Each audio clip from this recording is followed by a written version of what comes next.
Hello everybody, hi, good morning, good morning. Welcome to Diagnosis Matters. It's fantastic to see so many of you here, some familiar faces and also many new faces, which is absolutely wonderful.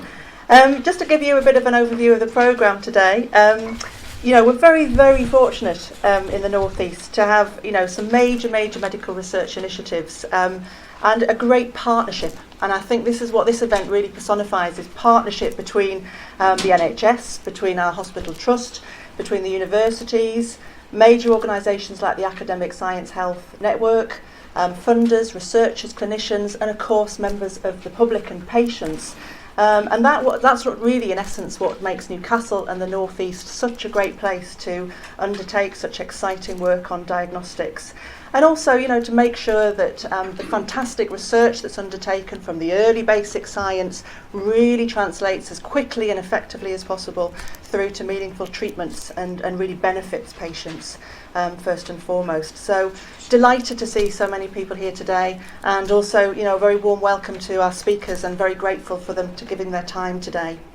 So we're going to hear from Professor John Simpson talking about the Newcastle Diagnostic Evidence Cooperative, which is a real partnership today, talking about some of the advances in how diseases are diagnosed. We've got Professor Paul Brennan going to tell us a little bit about the 100,000 Genome Project, and Andy Hall as well to tell us much more about how the new pathology testing is really revolutionising the way that we can diagnose and treat illnesses, and again make sure that that's filtering through to really benefit patients.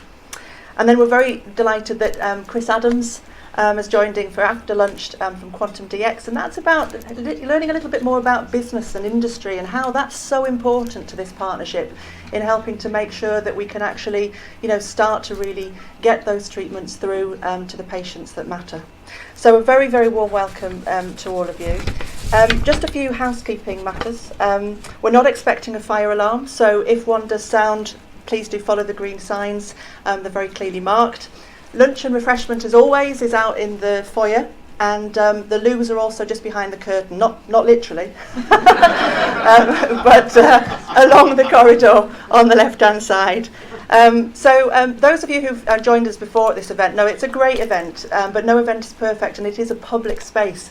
So sometimes we do experience a little bit of problem with background noise when folk are enjoying themselves at work. So if we do have that, we have asked people to be quiet in respect of the fact there is an event on today, but we can't always control external forces, so do bear with us, and we'll try and pump up the volume on the microphones if there's any problems with the sound.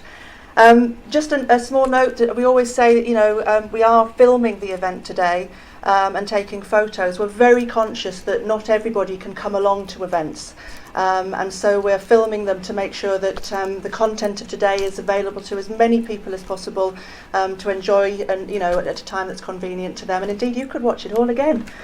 So we'll give you the details of where you can find that, but just to alert you to the fact that that is going on. And then just finally, before I introduce our first speaker, I just want to say a big thank you to the FMS engagement team and partnerships with the Trust and other colleagues in putting on this event, because there's a lot of work goes into the smooth running of such events, and a big thank you to Helen Atkinson, Helen Sanford and Alex Mitchell especially for all their work in pulling today together. So fantastic to see you all today. Really welcome your feedback at the end of the event, and also events like this are really important because we're always looking for patients and public to take part in the studies, and so especially the DEC, the 100,000 Genome Project, there will be opportunities to learn more, get more information and get further involved. And as always, if you are interested, and we hope you are, if you register through Voice North, we'll help you navigate to the appropriate people for further information and real opportunities to get even more involved in the fantastic work that's ongoing. So that's all from me. A very warm welcome. John? Yes, on the housekeeping front, would it be possible to have the coordinator? We will. There's another lady who's also asked for the heat to be turned up and the one to turn down, so we'll try and get a happy medium. But yeah, exactly, right. Okay, we will do. Anyway, so welcome to everyone to Diagnosis Matters, and I'd like to introduce our first speaker, John Simpson, who's going to tell us a little bit more about the DEC, and over to you, John.